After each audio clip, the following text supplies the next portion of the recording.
Presenting MrTruck.com News Report. Well, I'm excited. There's a chance that one of my favorite trucks might be coming back. Or at least something like my favorite truck. Which, you know, if you followed my videos before for any length of time, like 10, 15 years, I love Quadrasteer. Yes, they were not very long. And it's a terrible, terrible thing that happened to them. Because they were my favorite truck. One of the best trailer handling trucks. One of the best handling trucks ever made. And you probably watched Andre's new video from TFL Truck. It's about the ZF system, which is a rear steer on a truck. And it does a lot of the same things that Delphi did with the Quadrasteer. So I'll give you a link below to Andre's video so you can watch that too and see what's going on now. Because it might be coming back. But way back when, you know, they came out in 2002. Now, in 2001, the C3, pretty sure that's what it was called, was the C3 GMC Sport Truck. And in 2001, it was some big celebration, 100th year or something going on with General Motors. And Chevy decided to come out with Quadrasteer on that little sport truck. But that was just 2001. 2002, it became the Denali. The Denali truck like we have now, except the Denali all came with Quadrasteer back then. It was really cool. And that was the 2002 year. I remember going to some auto show and crawling underneath it and looking it all over and seeing how it was made. And it was impressive, but you know, it was a very expensive truck. It was almost like a diesel option. And there's one point at the beginning where it was like a $7,000 price built into the Denali. Well, that's crazy. You know, that's what a diesel cost you. And that caused problems. It caused problems with marketing, caused problems with dealers. And it was quite the deal how it all worked out. But anyway, that's where it all started back in 2001. In 2002, it got really big into things. And in 2003, they let Chevy have some. And Chevy had them in their Silverado. They were all extended cabs. And then they came in that back then, Chevy didn't have a crew cab half-ton. So they took their full-size 3/4 ton, called it an HD 1500 crew cab short bed. Back then it was like a 6'6" or so short bed. And it was like a heavy-duty model. It didn't have the full floating axle in the back because it had to have a CV joint in there to steer that axle. So it was like a heavy-duty 3/4 ton.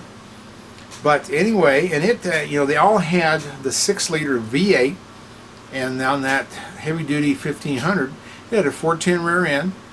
They all had the high-output 6-liter, all of them did. And that particular one, the crew cab heavy-duty 1500, it was an 8,600 gross vehicle weight rating, 10-ply tires, so it was classed as a heavy-duty.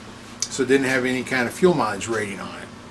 But that was the most expensive of the Quadrasteers.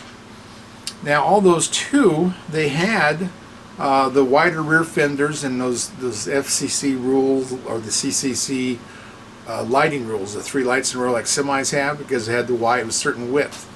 And that's how like dualies have it. And the Quadrasteer had it.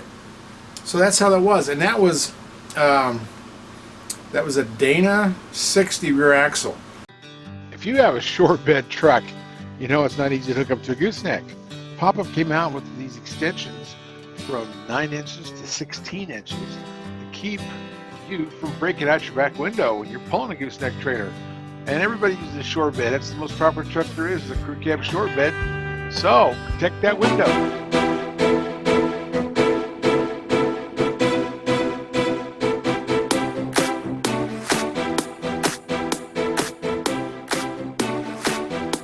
Now, it's really weird the history of these trucks, because in the old days, 60s, 70s, everybody had their narrow rear end on the truck, and I don't know if they did that so it fit those old goat trails or what the deal was, but that's what they thought somehow that was a better way to go off-roading, was a narrow rear axle.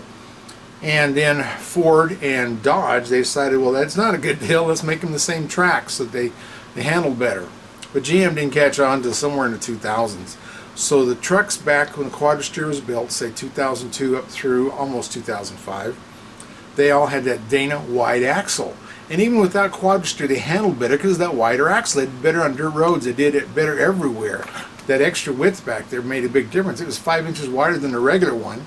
so it was 3.5 inches wider than the front axle. But yeah, that was a big deal in those days. Now Delphi in the Quadrasteer, I mean, it had a lot of safety issues. It had things that would put it in neutral when you shut it off. It would do all these kinds of things, and it you didn't have to think about most of it. A lot of times the four-wheel system was just left on. That's how I did it. It was a mechanical and an electronic override in case of a system failure.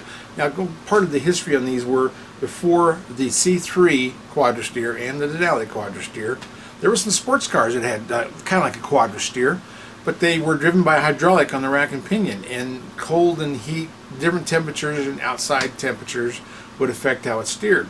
So Delphi was the smart ones. They went to electric rack and pinion. So they eliminated, they were so smart, and I had those engineers out here, they brought me trucks, I got to meet quite a few of them. And I went back to Saginaw, Michigan, where all this stuff was made and engineered, and I met a bunch more. They're a great group of people, the Delphi folks. But anyway, it had a spring on the steering actuator, so it would realign it if something failed. It would actually line itself back up. And then it had, in tow haul mode, the rear axle wouldn't tow as much, so you didn't turn too tight with your trailer. And you could turn really tight. I mean, I've got pictures I'll show you of me being right next to the trailer, turning a corner, because it would just turn so tight. I could almost hit the trailer tongue. But they had all that in there, and it wouldn't turn so much when you were parked. It was really neat to where, because you know, if it steered 100%, whatever it was, however many degrees it was 15 degrees on the back axle, it could hit the car next to you. So they didn't think that would work out too well. So they got it to where when you were driving really slow, it wouldn't steer as much, so you wouldn't hit somebody. And then it also had a way of aligning the axles when you went through a car wash, so it fit that track.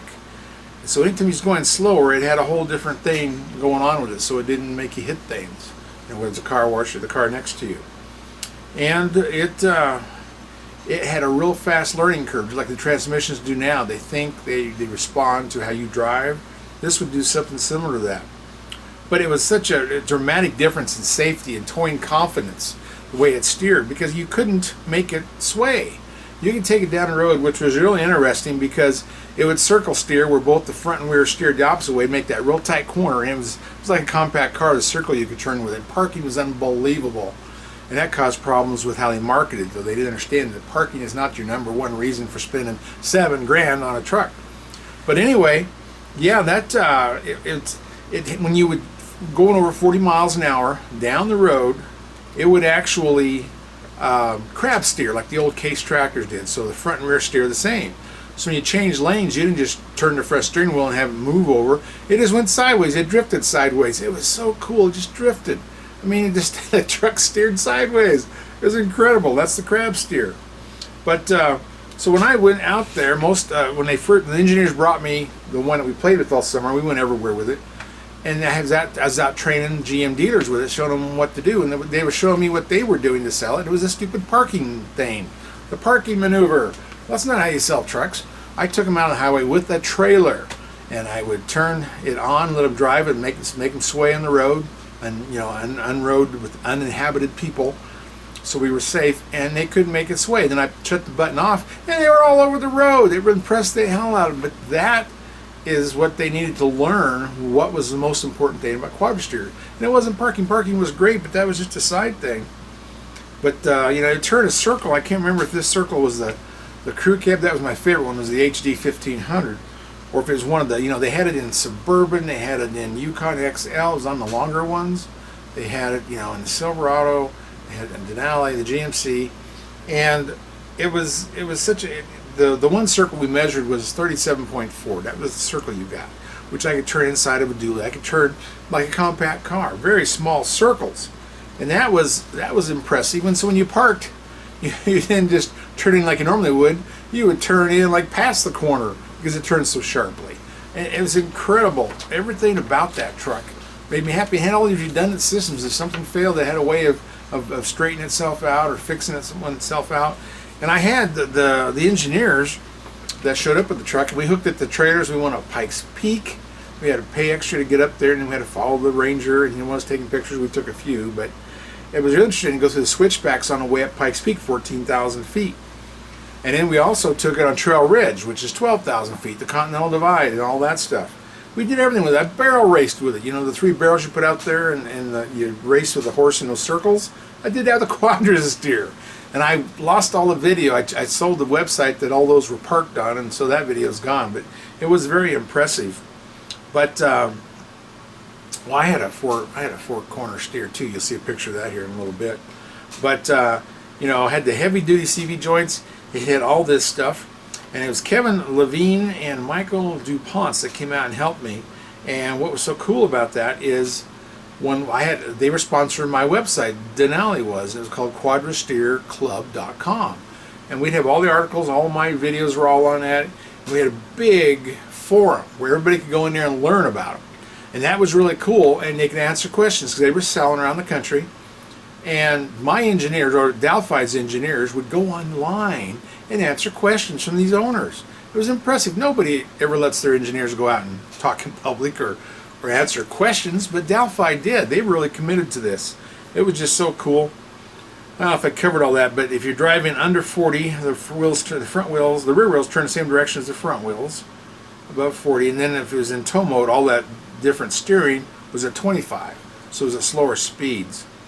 But I even drove the Denali, or not the Denali, the Silverado HD 1500 in a blizzard and tried it out on ice and snow, and it was so cool. I mean, that's one, and you'll see in Andre's video, they tried it out on slick surface and how it straightened itself out. But it was like the safest truck I've ever driven. It just looked so cool, and so I reviewed of that everything. I mean, the Suburbans were awesome. I mean, that was, you know, a long Suburban. A lot of people get intimidated when that, like that Yukon XL or the big Suburban, how long they are. We got Quadrasteer. It's just like, you know, they put Quadrasteer on some of these big Class A motorhomes on that back axle to help them turn a corner better. And right now, the same company, the ZF from Germany that Andre did the video on, they put them in sports cars. And they've been making them a long time, but they've got them in Porsche 911s, they've got them in Audis, they've got them in all the sports cars, and they're making some for trucks now. I think that might be the next big thing. So stay tuned, because hopefully I'm going to go out and play with some of those ZF systems. And you know, they make a lot of transmissions, ZF. There's even, I think they make the Gladiator in Ohio. They make a lot of different transmissions. That's what they're famous for. But they're from Germany. But I'll also show you the control on this. It had a control on the dash, 2-wheel drive, 4-wheel drive, all the modes. I'll show you that button. But yeah, and if anything failed on it, like I was saying, it would fix it. So if something came unplugged or if a wire got cut, it would had a spring in that axle, and it would go back to neutral, to straight, so you wouldn't have to worry about being disabled and having to drive home sideways. But yeah. And I got some pictures from Kevin and Michael, some of the off-roading that they did with the Denali all-wheel steer, and it was pretty incredible. And we took it everywhere. We did, you know, dirt roads, all the stuff in the mountains. But yeah, back in those trucks, they had power vision mirrors in. Those ones that actually telescoped, had the accordion rubber on them. That was a big thing back then. And they had great CV joints. You know, that's what GM's been famous for years, those CV joints instead of universal joint like Ford and Dodge, Ram. They've been using CV joints. Same thing on the back end of that. Like the HD 1500 had heavier duty CV joints. And later on, I saw a 3500 single rear wheel back in Saginaw when everything hit the fan, and it had giant CV joints. They figured out that they could really have some robust parts on those trucks for heavy duty traders. They were going to make the big ones. You know, they're going to make a whole line of these trucks. But yeah, and the last truck I saw up in Saginaw was what they were coming out with, because there was a big future. People understand that the future was bright for Delphi, and it's basically a problem of Delphi and GM top dogs arguing about stupid stuff. And, you know, they don't give it enough time for it to really establish themselves, and they market it wrong, and I'll explain that. But, so when I saw on the 2005, which never actually went into production, I saw the ones that they were making, they went to a narrow axle. They figured out how to get the joints in there to where they wouldn't bind up on a narrow axle. They did all that beforehand because they needed the room to articulate everything in that rack and pinion. So for the 2005, they got rid of the fenders, got rid of the extra lights, so you wouldn't tell one from a normal truck just looking at it. Because the other ones obviously had the fender flares, because you had to for that wider rear axle. And when I was up there, I saw this truck that was made for SEMA. It was a 6-door, 3,500 single rear wheel diesel with Quadrasteer. And I drove that all over. It was a kick in the butt. But when things hit the fan between GM and Delphi, that truck sat there for 2 more years. It was supposed to go to SEMA that year, but 2 years later it went into somebody's booth at SEMA. But it was neat seeing those. And when I was there, I also saw the future. I saw Nissan Titan truck with Dana 44s, which is what they use, with Quadrasteer. I saw the Nissan Armada with 44 Quadrasteer axles on it. And I know I talked to Ford later on. Ford was very interested in it, and they probably would have been next in line. So a bunch of people could see the value in it. And it really wasn't a major, everybody thinks about it being too complicated. They had so many fail-safe systems on there. Delphi really did their homework. But, yeah, and the collapse, it still makes me sad to talk about how that wonderful product went down for no reason. It was just baloney. It was bickering and fighting. And so I was, of course, they sponsored my website, so I was promoting them. I loved the truck.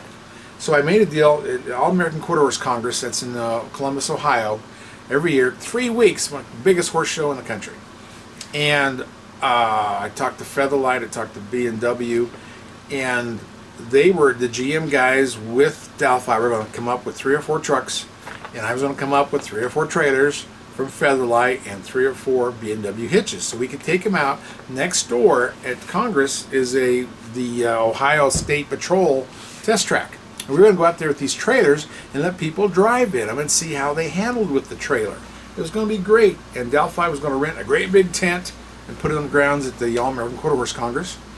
And Featherlight was giving me a big stage in front of the gate off of 17th Street. And we had this big plan going, and we were going along. And, of course, some of the Delphi people are horse people, so they were at the Congress early like everybody is to get ready for the show. And they went out to where the big GMC display was. They had an outside great big display and an inside small display. Outside, they walked through all that, and they saw like 5 Quadrasteers. So we thought we were ready to go. So I called up the regional manager for GMC and say, hey, this is the plan. You got the trucks. Are we ready to go? He goes, no, we didn't get any trucks. I said, we checked out 7 states, couldn't find any trucks. That was part of the problem. So much bickering inside. People were sabotaging their own product. Made no sense at all. And Delphi did this earlier. They'd run around, rent a tent, and have people come in, and then GM wouldn't supply the trucks. So this is, I guess, just part of the end. But anyway, so that upset me because I knew they were there. And so I got there and I thought, well, crap. I mean, we don't need the big tent. We're not going to need the trailers. We're not going to need the hitches. So I sat up there at the gate with a display and my video of all the videos I did on Quadrasteer to show people. And when I went inside during the show, saw the small GMC booth. This is part of the part that really irritated me because I saw it all happen. In that GMC booth, they had a big dually diesel, just a normal diesel. It was probably SLT. I don't think it was above that. And then next to it, they had the only Quadrasteer supposedly they could find. And it wasn't just a Quadrasteer. It was, it was it was probably the Denali extended cab. I can't remember exactly, but it was decked out with running boards, tonneau covers, everything they could put on it. And of course, when you looked at the price of each truck, the Quadrasteer was higher than the diesel. You think that was on purpose? They were set, GMC and General, I don't know who all in Chevy was involved in this conspiracy. See if I get sued over this, because this is the truth. I was there, I have witnesses. But anyway, so I asked them, well, what's going on here? You got only one Quadrasteer that you didn't let me use, and you got it in here decked out so nobody will buy it. Because who would buy that over the diesel crew cab dually next to it for less money? I mean, it didn't make any sense. And that's what they ran into. So that was, I knew things were going to fall apart. So I went out to Saginaw. I drove that Denali from Colorado out to Ohio. Then I drove it from Ohio to Saginaw, Michigan to take it back to them. And it was really an interesting thing how it happened. But there's too much in-house fighting. They were bickering when I was at Saginaw. The head of that Delphi guy was bickering with the General Motors guys. And it just made no sense, especially how dedicated the Delphi team was there. So anyway, so I knew the end was coming. And they told me that if it happened, if somebody pulled the plug on the Quadrasteer, that they wouldn't give me the first story on it because I was heavily involved with it. And lo and behold, somebody snuck it out to some magazine. Back then, magazines were popular, they're not like they are now. And so I lost that story. But it was just crazy how it all worked out. And the marketing side of this, one of the many things that upset me was that when they first brought it out, I mean, like I was saying, back 2002, it was a $7,000 option built into the price. So it was even hard to break down, but it made a really expensive $46,000 half ton at the time, back in 2002. And I told them, and then the next year they dropped it down to about $5,000. It's $4,985. And so the dealers the second year got excited, and Chevy's the first time they had a chance to get it. It was GMC 2002. 2003, Chevy and GMC got it. And so, you know, Chevy had the HD, and they both had Suburban and the Yukon. And a lot of the dealers, got on board, bought them, thought this was a great thing. So they loaded up on them. And then, when people said, then a $5,000 option seemed awfully expensive still. And people weren't selling. They were selling it and how it parked. They weren't selling how it towed and all the other safety things. And it was just a terrible job of selling it and marketing it and educating their salespeople. I did more of that than what they did. And it just got stupid. So third year, 2004, let me back up. 2003, at the end of the year, they of course couldn't sell them. So the dealers got stuck with a bunch of them, and then GM put a $2,000 rebate on them, and they stole off the last of the inventory. So that's how that was, you know. And then 2004, they finally got smart and dropped the price down to $19.95. So it was whatever that was, $30-40 a month. It was nothing. That was very affordable. It was a dream come true. I thought, wow, now things are going to pick up. But the year before, the dealers got stung. And when you get a dealer mad, they don't buy next year's product. Of that product, they didn't order it. So I was in the middle of that, and it was so sad. So what we did on quadrasteerclub.com, we put together, and I got GM to cooperate, and Delphi will help me, and I put together a list of where all the Quadrasteers in the country were. So we get the list out, we publish it on the website. So if you wanted to go drive a Quadrasteer, go look at a Quadrasteer, you looked on our map, you found the closest one to you.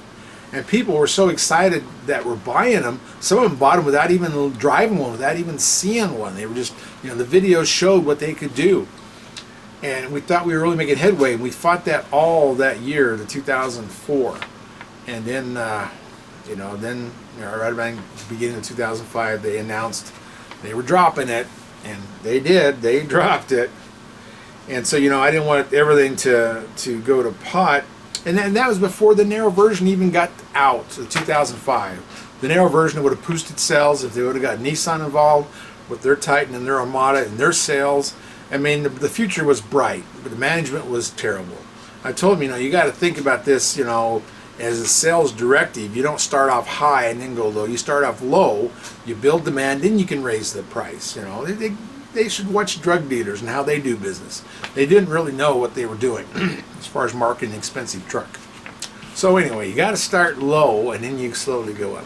You build up, get them hooked on it, and then you do your thing. But anyway, I didn't want to lose everything. And so what I did, I took my quadrasteerclub.com and the forum, and I gave it to the C3 Club, the original Quadrasteer group. And I gave it to him. I said, here, this is yours. Let's try to keep it alive. And I don't know if there's a site still out there or not. It may not be. But I think the forum is. I think the forum's still alive. And it was such a good forum. We had engineers answering questions, and you can't beat that. And then, you know, of course, they're left now. GM, we're back then, 2005, Delphi, and I don't know who owned the axles. Those G60s, or those, not G60s, the Dana 60s. They had a lot of them. And I know that a lot of rock crawlers were buying them. And, you know, safety hitch guys that have that unit that hooks to the back of your truck becomes another axle and the trailer goes onto that. They were buying them up. So there was a market for those Quadrasteer rear axles. And I wish I had one now. I wish I had an HD 1500 crew cab. I loved that truck. But down here at the bottom, in the description, I'm going to put the websites of Andre's video and one of them. I've got several article on my websites. So I'm going to put one of them on their description so you can click on that. And if you just go to Quadrasteer, put in MrTruck, and follow that, you'll see probably 4 or 5 of my articles in there. But it's the exciting part is ZF may be carrying the ball for us now. We may have something that has a bright future, you know. And I think the ones I saw with Andre, it has the rear narrow axle, which is good. So, I mean, there could be so many things that they can improve to that. And they're already doing it to sports cars. ZF is selling them on a lot of these exotic sports cars. So they know how it works. And, you know, they have this 150 that Andre tried out. So maybe I can sneak one out of them and do some barrel racing and go up Pikes Peak with a trailer and Trail Ridge and do all those tests that I did back in 2003 and 4. But anyway, hope you enjoyed the video. I hope you can subscribe and hit that little bell thing. I need to get me a bell to remind myself of what that's all about. That gives you those notifications when a video comes out. And working on some more videos, so I hope you enjoyed it. We'll see you next time.